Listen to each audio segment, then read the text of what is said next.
Não esqueçam de se inscrever no canal, curtir e compartilhar. Deixar comentários e seus relatos para enriquecer e agregar valor à lenda.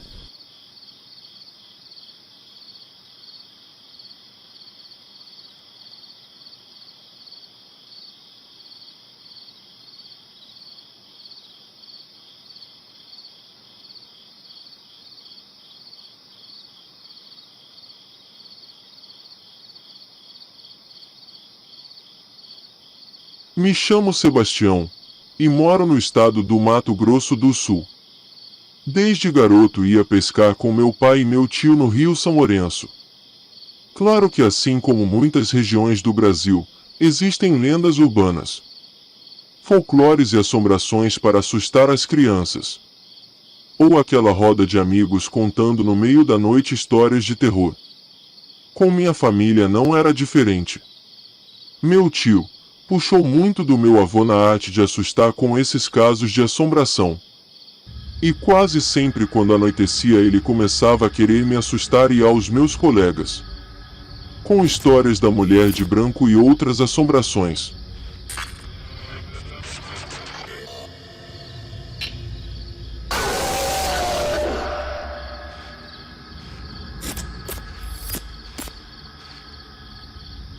Meu pai não gostava muito, porque sempre teve medo de espíritos, mas deixava ele contar porque ria com as minhas reações. Numa das ocasiões que fomos pescar, já estava escurecendo e não demorou muito. Meu tio começou a contar sobre os perigos do rio e os monstros que te puxa profundo dele. Claro que fiquei cheio de medo, até que meu pai pediu para parar. Acho que também estava começando a ficar assustado. Afinal, estávamos pescando na noite, apenas com uma lamparina e se precisasse uma lanterna.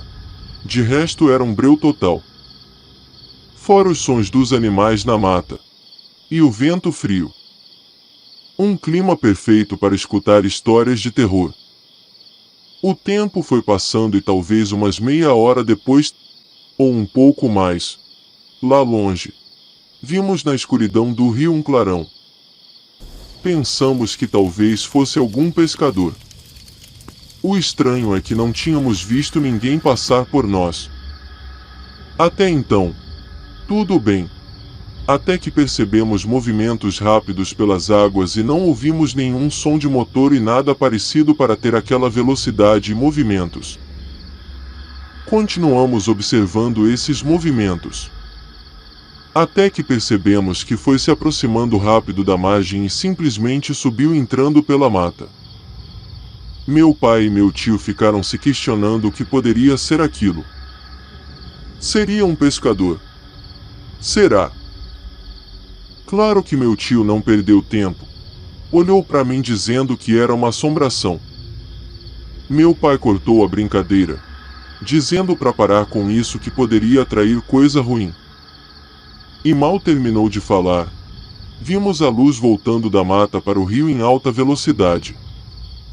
Não dava para ver muito bem devido à distância e o breu da noite. Nem a lua estava a nosso favor nesse dia. Meu tio, de forma muito inteligente, para não dizer o contrário, resolveu ligar a lanterna e apontou na direção da coisa, atraindo assim a atenção daquilo pra gente, seja lá o que fosse. Praticamente, no mesmo momento que ele fez isso, o objeto luminoso simplesmente apagou. E apesar da insistência em tentar achá-lo com a lanterna, não víamos nada. Mesmo a distância sendo longa, nós conseguiríamos talvez ver um barco, ou algo do tipo. Só que não, nada apareceu. Rapidamente ajeitamos as coisas, puxar as linhas, e começamos a voltar acelerados com o barco. Lá longe, em outra parte, um pouco mais afastado, o objeto reapareceu, só que com um brilho mais intenso e parecia ser maior. Pelo menos foi a impressão. Já estávamos em pânico, só rezando para nada de ruim acontecer. Foi quando vimos essa bola de luz mergulhar nas águas e pouco tempo depois, tomou uma forma bem maior e bem mais luminosa e assustadora. Numa velocidade impressionante, passou bem perto da gente por debaixo da água. A uns 20 metros ou mais de distância de nós, mas deu para perceber que era o boitatá, uma cobra de luz e fogo debaixo da água. Deveria ter uns 8 metros de comprimento se calcular o tamanho e a distância. E passou muito rápido, indo para longe de nós e bem fundo do rio. E mesmo assim dava para ver a luz e o fogo sumindo conforme devia ir afundando. Sei que é impressionante a história.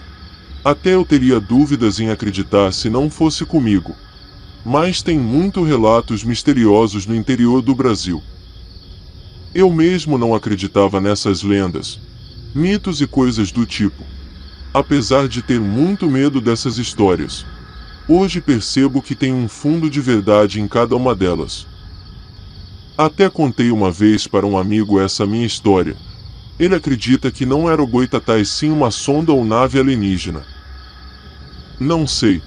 Só sei que existe muitos relatos do boitatá. Em outras regiões, a mãe do ouro e outras lendas locais, principalmente nas cidades e municípios do interior. E os mais velhos contam cada coisa que dá medo. Infelizmente, a maioria das pessoas mais jovens preferem não falar, devido a chacotas, ser chamado de louco e coisa desse tipo. Mas é verdade, e tem muitos mistérios pelo mundo sem explicação. Espero que tenham gostado. Deixe nos comentários seus relatos e histórias para agregar nos mistérios por trás da lenda. Curtam e compartilhem, para incentivar na produção de novos vídeos. Na descrição tem as minhas redes sociais, livros e muito mais. Até a próxima. Abraço a todos.